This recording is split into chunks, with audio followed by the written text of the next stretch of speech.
Hey everybody, Clinton with Oval Window Racing. Yeah, I know it's been a minute since I've been in the garage, but we're getting to that. Been busy with quarantine life, of course. One of the things is I'm standing where my swimming pool used to be. Swimming pool took a little dump over the winter and it was just going to be too costly to repair. So we just decked over it instead and I tore it down.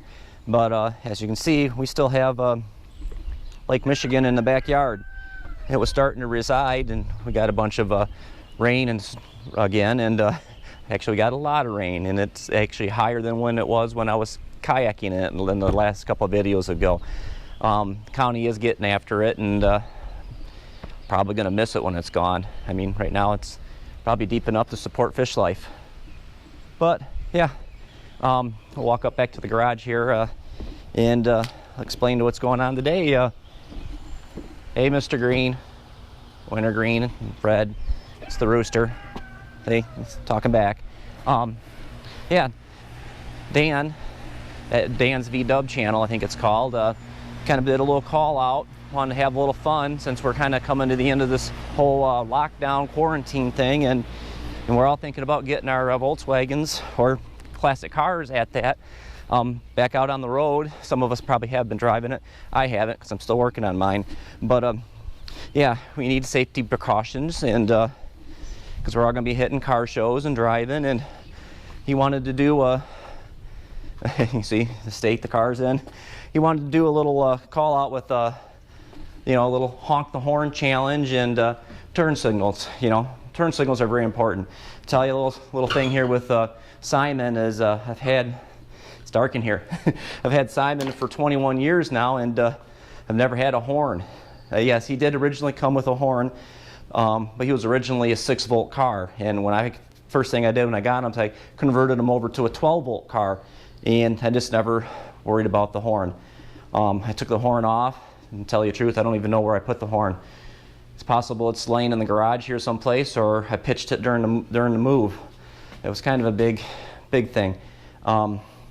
But yeah, so I figured since I may be possibly doing some of these street legal drag racing, fastest drag street cars challenges, racing, that one of the requirements is, of course, it's got to be a street legal DOT car with working headlights, turn signals, and a horn. Granted, I could have went to the dollar store and got one of those little air horns, but yeah, who wants to do that? I mean, when I put Simon back together, I did leave the wiring intact for the horn, so I decided it was time to put a horn in, and the dome light. Yeah, I also have the dome light, and first thing it did was blow. 6-volt bulb doesn't last with 12-volt very long, and I never replaced that, but yeah, since I'm getting around, like last year, I did the windshield wipers. And so this year I decided one of the things I wanted to do was get a working horn and a working dome light. So, yep, let's get on with the challenge.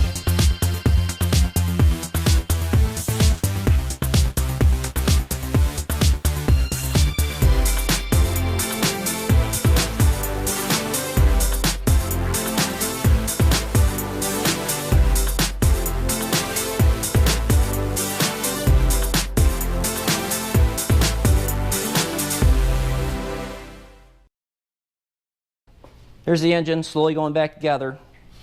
It's looking pretty good. Seems to have some compression. I did my little poor man's compression test on it. And so Jim did a good job with the valve job on it. Actually installed some guides for me. In the process of removing the guides, I kind of damaged a couple of the exhaust guide holes, and he was able to actually make a oversized guide and press that in for me. I think he only had to do one. The other hole was all right. I probably didn't need to remove them myself, but I was bored and had nothing better to do, and yeah, well, it saved him a step. Well, maybe not, because he had to do some extra work. But anyways, onto the CB Performance. This is where I got the horn. They actually sell 2 horns. This was the cheaper of the 2, and yeah, it works really well, and sounds good, as you'll see in a moment.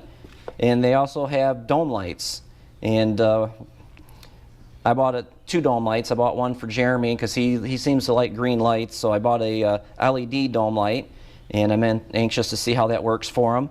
And then I bought myself just a standard 12-volt dome light.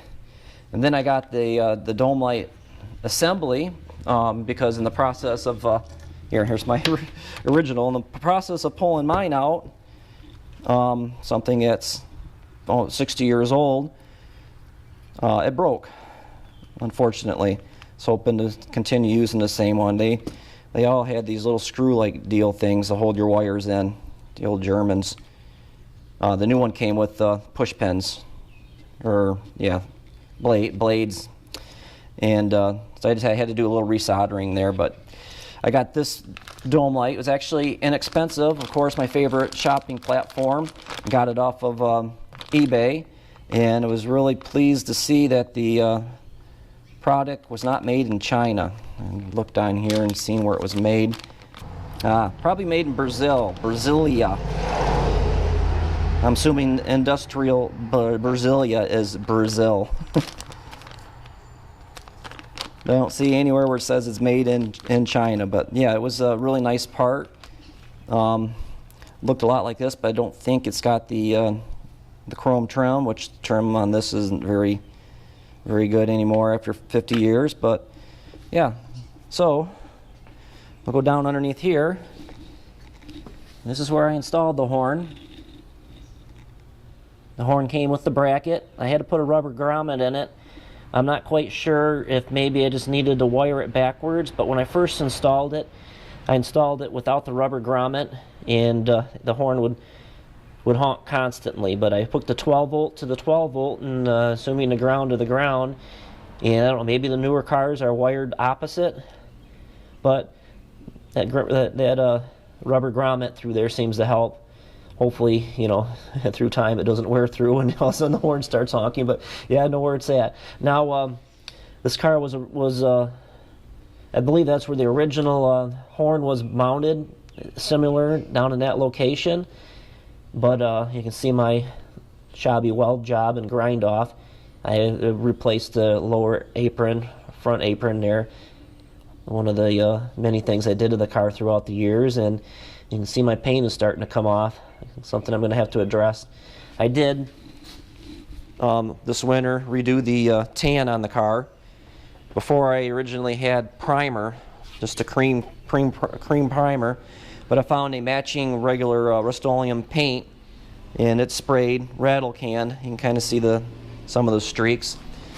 I was kind of unhappy with the nozzle on the. I don't need my readers anymore. I was unhappy with the nozzle on the can. It didn't really spray really well, but hey, got the job done. Probably next winter. Next winter will be to tackle the black again. Well, on for the show. I think first I'm going to do are the turn signals. I had to remove the fuses out of the ECU so the fuel pump didn't run, or the coil packs light up. But here we go. There's the left turn signal.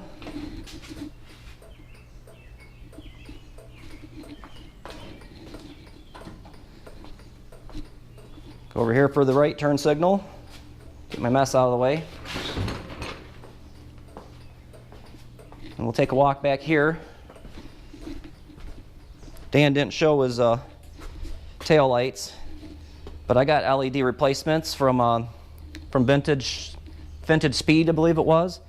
They've come down a little bit in price, either that or maybe I just wanted to get rid of the headache. The old lights always had trouble with the grounding. This old car is like a trailer. It always seems like it had wiring issues with the poor thing. But since I've went over to these LED lights, they got a different grounding system on them, and they work. They're really nice and bright. One thing with this car, the taillights are so tiny, I'd like them to be as bright as I can. I'm almost thinking about installing a third brake light. And we'll go into the dirty car here. Shut the lights off, don't need those anymore. And, I left the battery hooked up. Usually I don't. Yeah, I don't think I need the key on anymore. But, yeah, this is a Superior Speed product, I believe is what it was, called the 500, something I got at a swap meet. Several years ago. I had a different wheel in the car for the longest time. It's actually the one that's on my engine that I used to spin the engine around. And that was thinner, was a little bit smaller than this. And well, when I wanted that product, I didn't want to ruin this steering wheel to make that tool for the engine stand. And I like the way this one feels. It feels a lot more sturdier. I had to go and clean all the rust up and painted it with some clear paint. But yeah, for the most part, this thing's probably, I don't know, could be as old as I am, I don't know. But yeah, originally I did at one time had a Grant steering wheel, the rubber grip, back with something they sold back in the 90s. I think you probably can still get the same steering wheel, but that was a little smaller, and I decided to take that out and get more of the empty looking steering wheel. But yeah, on for the exciting part. Let's see if this thing will honk. Hee hee! After owning the car for 21 years, I have a horn. Sounds pretty good. So yeah, the next time I'm at the show, maybe I'll give you a toot. Until then, we'll keep the flat side down and the shiny side up. Catch you later.